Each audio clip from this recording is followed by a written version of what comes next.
cili edhe përkundër sfidave jo të pakta që ka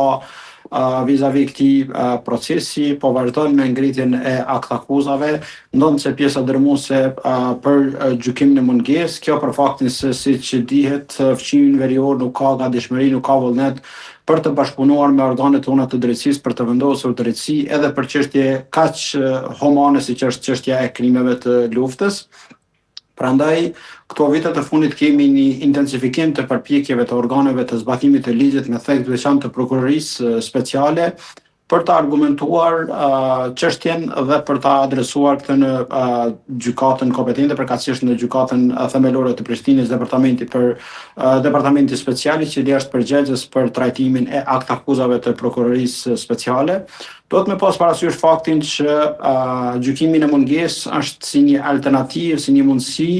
ndonë se natyrisht i ka sfidat e veta, mirë po megjithatë neni përkatës i kodit procedurës penale ndërsa është një neni vetëm, megjithatë është i barazdhershëm me një ligj të veçantë për faktin se ka disa paragrafe të cilat natyrisht që janë të konfirmuara edhe nga ana e Komisionit të Venecës se janë në pajtim me standardet ndërkombëtare dhe duhet besoj që prokuroria speciale, por edhe gjykata gjatë ecurisë së procesit edhe të këtij, por edhe të tjerave, të zbatojë këto dispozita me përpikëri në mënyrë që të ketë gjykim të drejtë, të ketë gjykim mbi bazën ekskluzivisht të provave dhe fakteve.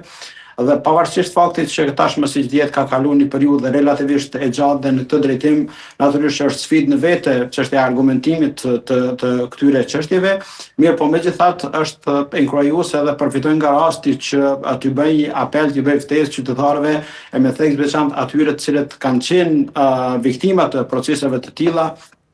që të bashkëpunojnë me organet e drejtësisë, të jenë